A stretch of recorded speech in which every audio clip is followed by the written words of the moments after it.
Student JEE advance का revision कर रहे हैं हम लोग क्वेश्चंस के थ्रू। और अभी हम लॉज ऑफ मोशन के क्वेश्चंस कर रहे हैं। इसके 2 पार्ट ऑलरेडी हमारे चैनल पे अवेलेबल है और ये थर्ड पार्ट कर रहा हूँ, यानी कि 4 क्वेश्चन फर्स्ट पार्ट में थे, सेकंड पार्ट में भी 4 क्वेश्चन थे और ये थर्ड पार्ट में करने जा रहा हूँ क्वेश्चन नंबर 9 से। इसके पहले के जो चैप्टर्स हैं, यानी कि आपको यूनिट एंड डायमेंशन मेजरमेंट्स, वो मेरे चैनल पे अवेलेबल है।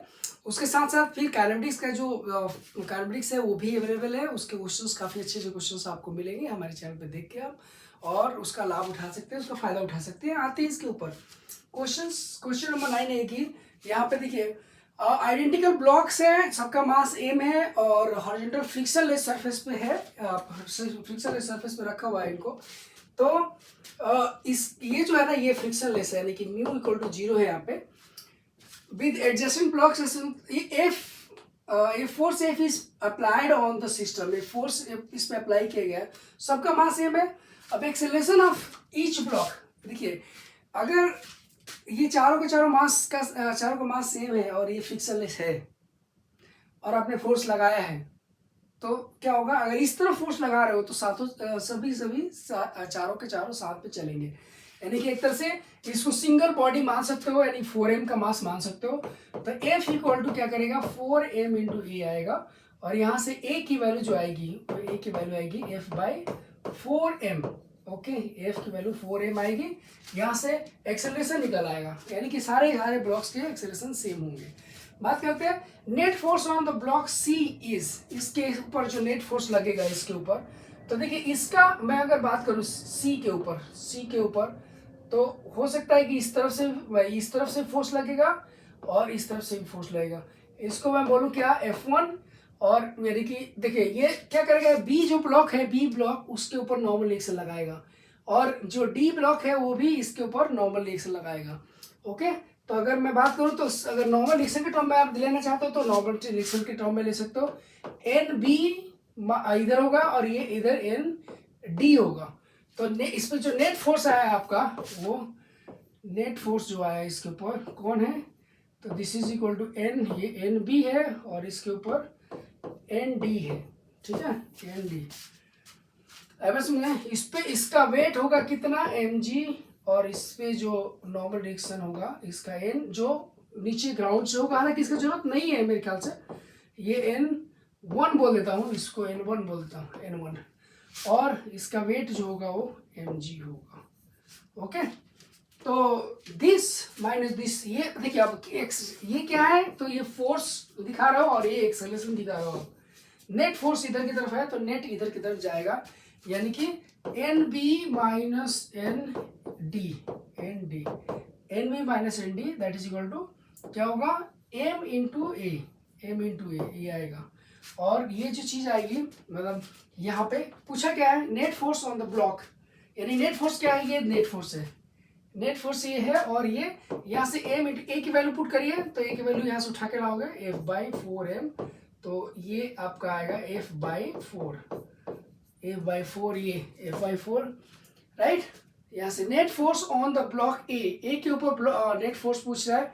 तो देखिए बेसिकली नेट फोर्स अगर बात करो तो सबका एक्सेलरेशन सेम ही, अगर इक्वेशन की बात छोड़ो, ऐसे आप समझ लो, इक्वेशन के थ्रू भी निकाल सकते हो सेम चीज।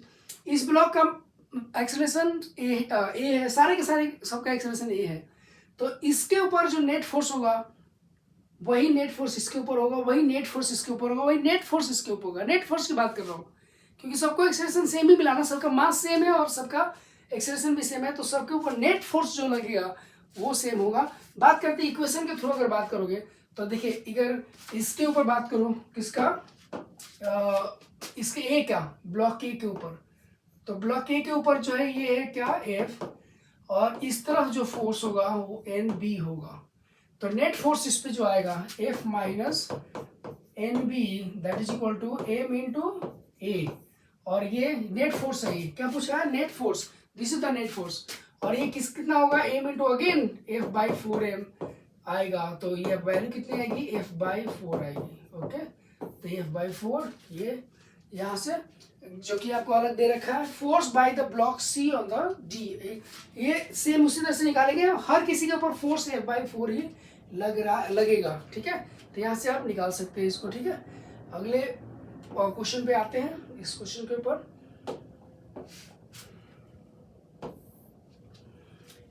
A block of mass small m is placed on inclined smooth surface of wedge of mass capital M as shown in the figure। तो एक बेस है, उसके ऊपर एक ब्लॉक रखा हुआ है और उस ब्लॉक को हमने क्या किया, इसको जस्ट छोड़, मतलब यहाँ पे ये वेज को एक्सलेशन दे रखे हुए। ऐसा क्वेश्चन में देखा कि ये जो है ना वेज इज एक्सेलरेटेड, मतलब accelerating horizontally with an acceleration. इस वेज को आप एक्सेलरेट कर रहे हो जिससे कि ये रेस्ट पे रहे इसके रिस्पेक्ट में, ऐसा ही दे रखा है यहाँ पे रेस्ट पे है, ठीक है ना। That the block is relatively at rest, ये ब्लॉक रेस्ट पे है इसके कंपेरेटिवली, ठीक है। तो यहाँ पे देखिए, हालांकि ये क्वेश्चन आप ग्राउंड के फ्रेम ऑफ रेफरेंस से भी कर सकते हो और इस वेज के ऊपर बैठ के भी कर सकते हो, मतलब कि सूडो फोर्स का कॉन्सेप्ट भी लगा के कर सकते हो, ठीक है। क्योंकि ये ग्राउंड वाला कॉन्सेप्ट आप आसानी से मतलब काफ़ी प्रेफर करते हो, तो ग्राउंड वाले में मैं चलता हूँ। लेकिन ये भी सही है कि वेज के ऊपर बैठ के काम करोगे, बात करोगे, यानी सूडो फोर्स का यूज़ करोगे तो बहुत आसानी से आप इसका आंसर निकाल सकते हो, ठीक है। दोनों में कोई दिक्कत नहीं है, दोनों आप दोनों में से दोनों को कर सकते हैं। क्वेश्चन में आते हैं, क्या क्वेश्चन पूछा गया। देखिए दोनों के बीच में रिलेटिव मोशन नहीं है, यानी कि दोनों का एक्सेलरेशन सेम है, राइट, दोनों का एक्सेलरेशन सेम है। अब देखते हैं कि with okay the value of A is G cot theta. इसकी बात करें अगर, तो देखिए इसकी बात करें, बेसिकली हमें चाहिए क्या, एक्सेलरेशन ए की वैल्यू। हम कितना एक्सेलरेशन ए दें कि इनके बीच में रिलेटिव मोशन नहीं हो, रिलेटिव मोशन दोनों एक दूसरे का मतलब स्लीपिंग नहीं हो इनके बीच में। तो कैसे कर सकते हैं आप, देखिए एक तो इसके ऊपर फोर्स लगेगा एम जी और एक नॉर्मल एक्शन होगा एन, ओके। तो ये आप थीटा है, तो मैं क्या करता हूँ, हॉरिजॉन्टल एक ले लेता हूँ और एक वर्टिकल ले लेता हूँ। ये थीटा है तो ये भी थीटा है ना, और ये थीटा है तो ये भी थीटा है। तो इसका ये कंपोनेंट जो होगा, कौन सा, ये वाला component, this is N cos theta N sine theta, N sine theta, और ये होगा एन कॉस थीटा, ठीक है ना, एन कॉस थीटा। और ये N sine theta N cos theta ये रहेगा, राइट। अब इसका अगर देखो कौन इसको हॉरिजॉन्टल की तरफ लेके जाएगा, N sine theta, N sine theta, और ये इसको एक्सेलरेशन दे रहा है एम इंटू ए। वर्टिकल में ये कोई एक्सेलरेशन नहीं है तो वर्टिकल में ये बैलेंस होगा, N cos theta minus M G that is equal to M, that is equal to zero. क्यों, क्योंकि इधर वर्टिकल में कोई मोशन है ही नहीं, तो यहाँ से इक्वेशन आपकी आ जाएगी N cos theta equal to M into G. Equation 1 equation 2 दोनों को आप अगर डिवाइड करेंगे तो टैन थीटा की वैल्यू आ जाएगी ए बाई जी, और यहाँ से आप वैल्यू ले लीजिए ए की value G tan theta, G tan theta, ये वैल्यू आप ए इक्वल टू क्या होगा, A equal to G tan theta, ये वैल्यू आ जाएगी। Normal force on the wedge due to the surface is, अब ये देखना है कि इस ब्लॉक के ऊपर, यानी कि हमें बेसिकली क्या है, normal force on the veg नहीं, हमें बेसिकली इस वेज के ऊपर लगने वाला फोर्स निकालना है, ओके। इस वेज के ऊपर लगने वाला फोर्स निकालना है, कैपिटल इसके ऊपर, कैपिटल मतलब बड़ा वाला जो वेज है, यानी कैपिटल एम के ऊपर। तो normal force on the wedge due to surface is, इसके ऊपर क्या क्या फोर्स लग रहा है वो चीज देखिए। एक तो सपोज करिए कि ये एन डैश लग रहा है, अब एन डैश लग रहा है, और तो इसका एफबीडी अगर बना लो तो फिर आसान हो जाएगा आपके लिए, ठीक है। क्या क्या है, तो बेसिकली इस वेज के ऊपर लगने वाले जो फोर्सेस हैं क्या क्या है, तो एक है एन डैश है, और ये है कैपिटल एम जी, ठीक है ना, कैपिटल एम जी, और ये यहाँ पे क्या है, तो एन की वैल्यू ये आएगी। इसके दो कंपोनेंट कर सकते हो, थीटा ये एन है ना, तो एन इसके दो कंपोनेंट कर सकते हो, इस ये उधर लगा रहा है तो ये इस तरफ फोर्स लगा रहा है, और इसके कंपोनेंट यानी कि क्या हो सकते हैं भाई, तो N cos theta N sine theta, यहाँ पे जो फोर्स आएगा दिस इज एन है, तो this is N cos theta क्योंकि ये थीटा है, और this is N sine theta, N cos theta N sine theta, ऐसे फोर्स आएगा, ठीक है। अब बात करते हैं normal force on the wedge due to surface. अब वर्टिकल में ये ब्लॉक तो रेस्ट पे ही है ना, मतलब ब्लॉक का मतलब कि वेज तो रेस्ट पे ही है, वेज तो वर्टिकल में कोई मोशन नहीं कर रहा है, वेज तो वर्टिकल में कोई मोशन नहीं है, तो नेट फोर्सेस जीरो होंगे वर्टिकल में। तो ये हम क्या करेंगे कि एन डैश ऊपर होगा, एन डैश इस ब्लॉक के ऊपर देख रहे हैं, एन डैश और that is equal to capital M G plus N cos theta, N cos theta ऐसे आएगा। Capital N dash equal to M G plus N cos theta, ये आ जाएगा इस तरफ, ठीक है। और कैपिटल एन की वैल्यू चाहिए तो आपको देख सकते हैं, यहाँ से मिल सकता है एन की वैल्यू, तो जरूरत पड़ेगी तो देख लेंगे।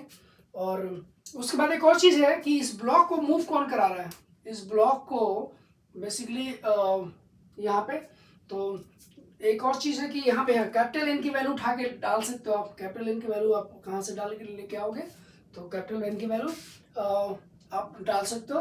Normal force on the wedge due to surface is this one, okay.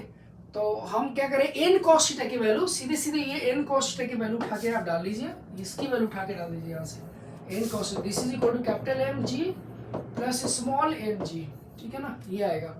तो यहाँ से क्या होगा कि एन डैश की वैल्यू जो आएगी वो एम स्मॉल एम इंटू जी आ जाएगा। कौन सा सही आ रहा है, ये सही आ रहा है, ठीक है।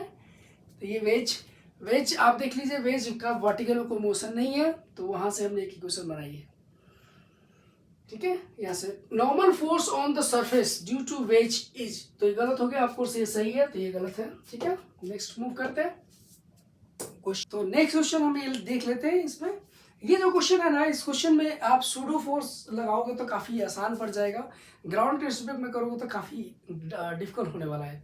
तो हम इसको ग्राउंड के रिस्पेक्ट न करके इसमें सूडो फोर्स का इस्तेमाल करेंगे। और क्वेश्चन आप पढ़ेंगे तो आप देखेंगे ये ब्लॉक है और ये एक ब्लॉक है, और ये जो है ना ये वेज जो है ट्रायंगुलर सरफेस, ये बेसिकली स्मूथ है। तो अब देखिए ये क्या होगा कि आप अगर इस पे बैठ के बात करोगे, आप तो इसके ऊपर बैठ के बात करोगे, यानी कि हमारा ऑब्जर्वर को इस पे बैठा दिया, यानी मैं सूडो फोर्स लगाने जा रहा हूँ, तो ये क्या कर, ये तो रेस्ट पे दिखेगा बी, लेकिन ये इसका एक्सेलरेशन इसके अपोजिट में होगा। ये ए इधर है तो एक्सेलरेशन इसका ए इस तरफ आपका जो है ना, ये एक्सेलरेशन मतलब उसके ऊपर जो सूडो फोर्स होगा, सूडो फोर्स एम इंटू ए इसके ऊपर लगेगा। ऐसे सूडो फोर्स का जो डायरेक्शन होगा ये इसके ऊपर, आपको पता है सूडो फोर्स का डायरेक्शन कैसे होता है, जो रेफरेंस फ्रेम ऑफ रेफरेंस होता है उसका अपोजिट डायरेक्शन होता है। तो इसके ऊपर जो फोर्स लगेगा ऊपर की तरफ जाएगा, हमें निकालना है, ठीक है। तो यहाँ पे आप देख सकते हो एक्सेलरेशन, यहाँ पे normal force on block A due to block B is this one. तो इसमें देख लेते हैं फोर्सेस क्या क्या है। इसमें लगने वाला एक तो नॉर्मल रिएक्शन है, यहाँ पे एन, और इसका खुद का वेट है एम जी, जो कि यहाँ पे हमने दिखा रखा है और दिखा रखा। तो ये थीटा है, तो आप देखोगे तो ये थीटा, ये भी थीटा होगा, ये थीटा है तो ये थीटा होगा, है ना, ये थीटा है तो ये भी थीटा होगा, राइट। और यहाँ पे अगर यहाँ पे आप देखोगे कि normal force on block A due to block B is, तो इसमें जो लगने वाला जो फोर्स है वो देखिए क्या होगा, तो M G this is M A cos theta, और ये जो होगा वो होगा एम ए साइन थीटा, ठीक है। यानी कि इसके दो कंपोनेंट आपने कर लिए हैं, एक ये और एक ये क्या है एम ए कॉस थीटा, और ये होगा एम ए साइन थीटा, ये कंपोनेंट्स हो गए फोर्सेस के। Normal force on block A due to block B is, okay. तो इस पे जो नॉर्मल फोर्स होगा वो क्या होगा, एक तो सी हमें एन चाहिए, तो वर्टिकल में देखिए यहाँ पे जो बैठ जाओगे आप, तो वर्टिकल में कोई मोशन तो होगा नहीं इसका, क्योंकि ये रेस्ट पे है और इसके रिस्पेक्ट में ये ब्लॉक इसी पे रखा हुआ है, तो वर्टिकल में कोई मोशन नहीं है, हम सूडो फोर्स को कंसीडर कर रहे हैं। तो ये इधर की तरफ फोर्सेस बैलेंस होने चाहिए, यानी कि N plus M A sine theta that is equal to M into G के बराबर होगा, ठीक है। ये आएगा, ए की वैल्यू दे रखी है और थीटा के जो है ना, थीटा ऑलरेडी यहाँ पे। तो normal force on the block, अच्छा, तो नॉर्मल फोर्स जो होगा वो क्या होगा, normal force that is equal to M into G minus A sine theta, G minus A sine theta, ये नॉर्मल रिएक्शन होगा, ओके। आप देख सकते हो कि ये नॉर्मल रिएक्शन का वैल्यू जो है g minus A sine theta है, इसके बराबर नहीं है, ये नहीं हो सकता। Acceleration of block A related to block B is A cos theta, यानी कि एक्सेलरेशन ऑफ ब्लॉक ए का acceleration related to block B is, अब इसका एक्सेलरेशन निकालना है, यानी जब आप इस पे बैठे हो, हम तो डिस्कस ही कर रहे हैं इस ब्लॉक बी के ऊपर बैठ के, सूडो फोर्स का यूज किया है ना, तो हम डिस्कस ही कर रहे हैं हम बी के ऊपर बैठ के, यानी कि यहाँ से जो एक्सेलरेशन दिखेगा आपको वही यहाँ से डायरेक्टली आपको आंसर हो जाएगा। मतलब ये कि इसके ऊपर, इस स्मॉल ए के ऊपर लगने वाला फोर्स कौन कौन सा है जो इसको हॉरिजॉन्टल में मूव कराएगा, सिर्फ ये फोर्स है, यानी ये फोर्स कौन सा है, तो ये फोर्स है M A cos theta, that is equal to M into A dash बोल दूं या एम ए बोल दूं, ठीक है, एम ए, तो यहाँ से ए डैश की वैल्यू जो आएगी, मतलब कि एम, ठीक है, हमें acceleration of block A related to block B is A cos theta, of course A dash हमें चाहिए, this is A cos theta, ये है ये और साथ में ये दोनों एक साथ है, अलग अलग नहीं है, ये बेसिकली ए कॉस थीटा है, तो ये ए कॉस थीटा आपको मिल रहा है, एक्सेलरेशन जो है ये आपका मिल रहा है, बिल्कुल सही होगा, ठीक है। उसके बाद नेक्स्ट आते हैं, नेक्स्ट यहाँ पे, if friction is present between block and A and B, friction is present between block A and B, the coefficient of, basically होना चाहिए block A and B, the coefficient of friction should be greater than this one for no relative motion between A and B. Okay, मतलब कि कितना friction की value कितनी होनी चाहिए कि इनके बीच में रिलेटिव मोशन नहीं हो। देखिए, अब रिलेटिव मोशन अगर मैं बोलता हूँ फ्रिक्शन होगा, अगर फ्रिक्शन है तो फ्रिक्शन यहाँ पे अगर इधर की तरफ फोर्स लग रहा है तो फ्रिक्शन किधर होगा, इसके अपोजिट में होगा, इसके ऊपर, छोटे वाले के ऊपर, तो मतलब ए के ऊपर, that is equal to F, okay F. अब ये फोर्स इसकी लिमिटिंग वैल्यू से ज़्यादा होगा तो ये मूव करेगा, अदरवाइज नहीं करेगा, तो इसकी लिमिटिंग वैल्यू क्या है, एफ एल की वैल्यू कितनी हो सकती है, म्यू इनटू एन, एन कौन सा, ये जो इधर लग रहा है नॉर्मल लिक्शन ये वाला, और that is equal to mu into N, mu into M G, यहाँ से वैल्यू पुट कर सकते हैं ये वाला, ठीक है ना, ये वैल्यू पुट कर सकते हैं यहाँ से, that is equal to F L equal to mu into normal लिक्शन ये आएगा एम जी, थोड़ा सा इसको वैल्यू पुट कर लेता हूँ, ठीक है ना, ये mu M G minus A sine theta, okay, ji minus A sine theta, right. अब ये आपको ध्यान में, मतलब यहाँ पे देखिए ये फोर्स लिमिटिंग फ्रिक्शन से ज्यादा है तभी ये मूव करेगा, अदरवाइज नहीं करेगा। क्या पूछा है, friction is present between this, the coefficient of friction should be greater than this one for no relative motion, okay, if present between this one is coefficient of friction should be greater than this one, तो आपको basically relative motion नहीं चाहिए, right, relative motion नहीं चाहिए, इसका मतलब ये friction की लिमिटिंग वैल्यू ज़्यादा होनी चाहिए इससे। तो इसको अगर मैं थोड़ा सा यहाँ पे जगह दिक्कत है लिखा, लेकिन यहाँ पे कंडीशन लिख सकता हूँ, F L should be greater than equal to M A cos theta, M A cos theta, और इसको अगर आप लिखोगे तो एफ एल की वैल्यू कितनी है भाई, एफ एल की value mu into N, mu into N की वैल्यू कितनी, mu M into G minus A sine theta, okay, that should be greater than equal to M into A cos theta. तो यहाँ से हम क्या करेंगे कि थोड़ा सा मैनिपुलेट कर लेंगे